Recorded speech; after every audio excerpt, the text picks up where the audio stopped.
एक माता और पिता दीपावली के रोज़ अपनी बेटी को फ़ोन लगाते हैं, लेकिन उनकी बेटी का फ़ोन ऑफ जाता है।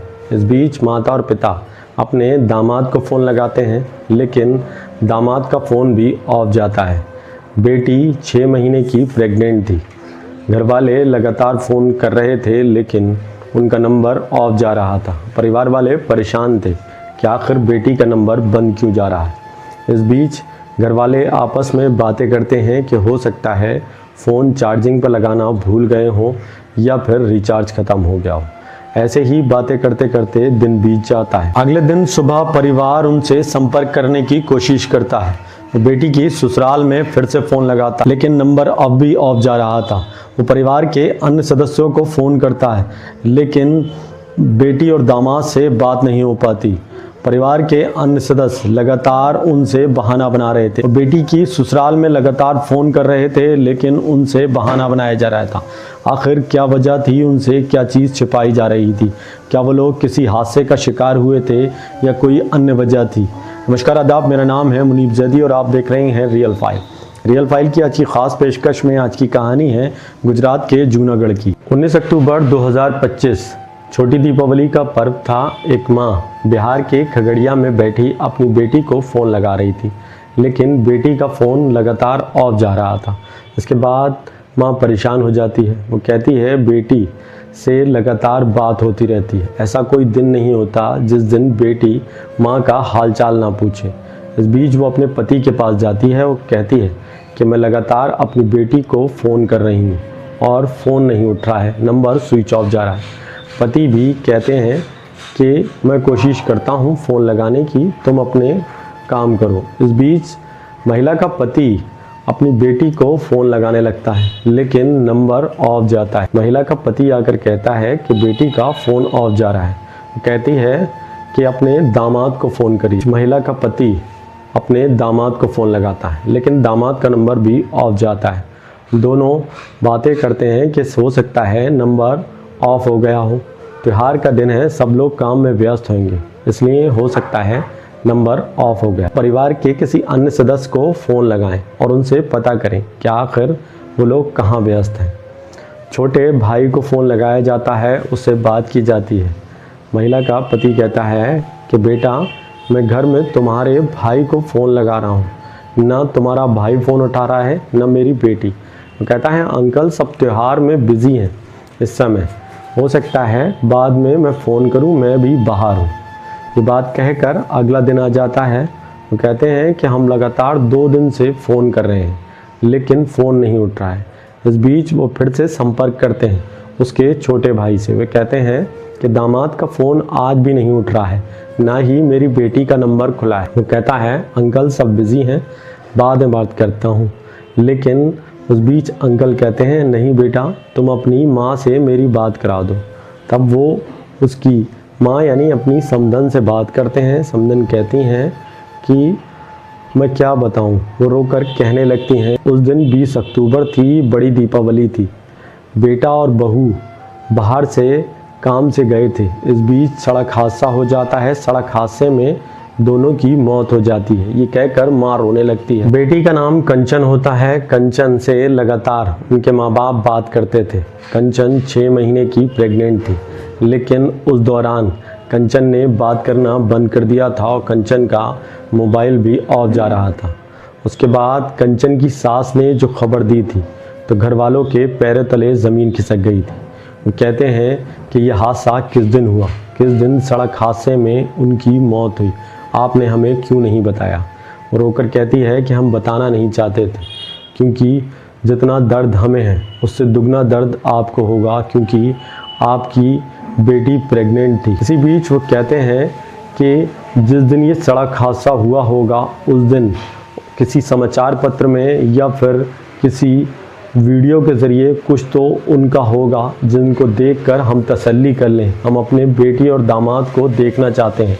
आखिरी वक्त में आपने उनकी हमें सूरत भी नहीं देखने दी। वो कहते हैं कि बिहार के हिम्मतनगर थाने के आसपास मेरे बेटे और बहू की मौत हुई, जहां पर ये सड़क हादसा हुआ। अपने बेटी और दामाद को बिना देखे उन लोगों को सब्र नहीं आ रहा था। इस बीच वो लोग बिहार से गुजरात का सफ़र तय करते हैं। 2107 किलोमीटर आने के बाद वो लोग फिर वापस आते हैं और गुजरात पहुंचकर वो लोग हिम्मतनगर पुलिस स्टेशन पहुंचते हैं। वो कहते हैं, साहब हमारी बेटी का नाम कंचन है, उसकी उम्र 19 साल है। इसके अलावा हमारा एक दामाद है जो उसका नाम शिवम गिरी है, जिसकी उम्र 22 साल है।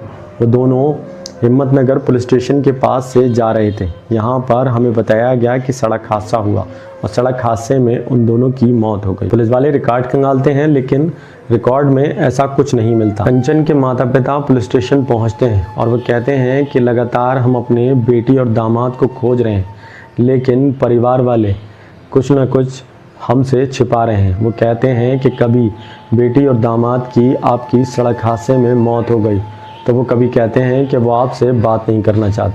वो पुलिस वालों से जाकर कहते हैं कि आखिर आप पता करिए कि क्या मामला है। वो लोग हमें कुछ बता नहीं रहे हैं, हमसे छुपा रहे हैं। 40 साल से पहले वो लोग बिहार में रहा करते थे और बिहार में ही एक मंदिर में रहा करते थे, लेकिन अब वो गुजरात आ गए हैं और खोड़ियार आश्रम के पास उन्होंने आश्रम बना रखा है। माँ साध्वी हैं और वो भगवान की पूजा में लीन रहती हैं। पिता की कोरोना काल में मौत हो गई है। उन्होंने अपनी बेटी का विवाह यानी कि कंचन का विवाह शिवम से किया था। इसके अलावा उनका एक छोटा बेटा भी है। तो छोटा बेटा उनके साथ रहता है गौशाला में, वो गाँव की सेवा करता है। पुलिस छानबीन में जुट जाती है। पता चलता है पुलिस अब माँ और शिवम के छोटे भाई को उठाकर थाने लाती है और उनसे पूछताछ करती है कि आखिर शिवम और कंचन कहाँ गए। इस बीच बड़ी आसानी से वो 15 साल का युवक जो शिवम से छोटा था वो सब कुछ सच उगल देता है। वो बताता है कि मैंने शिवम और कंचन को मार दिया। उसने बताया कि शिवम ज़्यादातर उससे घृणा रखता था और वो शिवम से लगातार गुस्सा होता रहता था। शिवम उससे पैसे छीन लेता था। वो कहता था कि तुम नशे के आदी हो और पैसा जुए में उड़ा रहे हो। दीपावली की रात मुझे माँ ने पैसे दिए, लेकिन शिवम ने मुझसे छीन लिए। उसने कहा कि तुम जुए के आदी हो चुके हो और पैसा बर्बाद कर रहे हो। उसके अगले दिन मैं शिवम से गुस्सा था। उसके अगले दिन मैंने एक लोहे की रॉड ख़रीद कर लाया। जब शिवम घर में सोया हुआ था और अकेला था, उसी दिन मैंने रॉड से शिवम पर पूरी ताकत से ज़ोरदार हमला किया। इतनी तेज़ी से मारा जब तक शिवम की जान नहीं चली गई। मैंने शिवम पर एक नहीं कई वार किए। इसके बाद शिवम की मौके पर मौत हो जाती है। उसके बाद भाभी आ जाती है और कंचन ये मंजर देख लेती है। उसकी चीख निकल जाती है। कंचन 6 महीने की प्रेग्नेंट थी। इस बीच वो कंचन पर हमला करने से पहले कहता है, मैं तुम्हें नहीं मारूंगा अगर तुमने मेरी बात मान ली।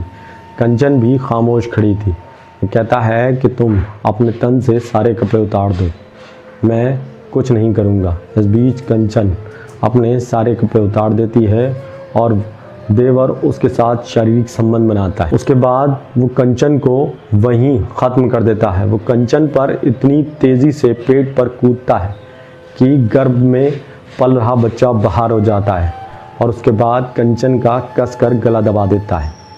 इस बीच अब घर में 3 लाशें पड़ी थी। माँ जैसे ही घर के अंदर प्रवेश करती है, वो कहता है कि अगर तुम्हें अपनी ज़िंदगी प्यारी है, मैं तुम्हें 2 ऑप्शन देता हूँ, या तुम मेरे साथ हो जाओ या फिर मरने के लिए तैयार हो जाओ। इस बीच माँ भी चुपचाप खड़ी रही। वो कहती है, बेटा मैं तेरे साथ हूँ। और वो उन तीनों के लिए एक घर में गड्ढा खोदते हैं और गड्ढा खोदने के बाद उन तीनों की लाश उस गड्ढे में दफन कर देते हैं। आखिरकार कंचन और उसका छोटा बच्चा, इसके अलावा उसका पति शिवम गिरी को वो लोग गड्ढे के अंदर दफन कर देते हैं। वो लोग कहानियाँ बना रहे थे और कंचन के परिवार वालों को बता रहे थे कि उनकी सड़क हादसे में मौत हो गई। पुलिस ने सब कुछ सच उगलवा लिया। शिवम के छोटे भाई यानी जो कि 15 साल का था, जब लोगों ने ये बात सुनी तो सब हैरान थे कि आखिर 15 साल का युवक इतना बेरहम कैसे हो सकता है। फ़िलहाल पुलिस ने 15 साल के युवक को बच्चों की जेल में भेज दिया। इसके अलावा मां का भी अपराध सामने आया और मां को भी जेल भेज दिया गया। इस कहानी का उद्देश्य किसी के दिल को ठेस पहुंचाना नहीं, बल्कि लोगों को जागरूक करना है। इसलिए सतर्क रहें, सावधान रहें। मिलते हैं अगली कहानी में रियल फाइल्स के साथ, तब तक जय हिंद।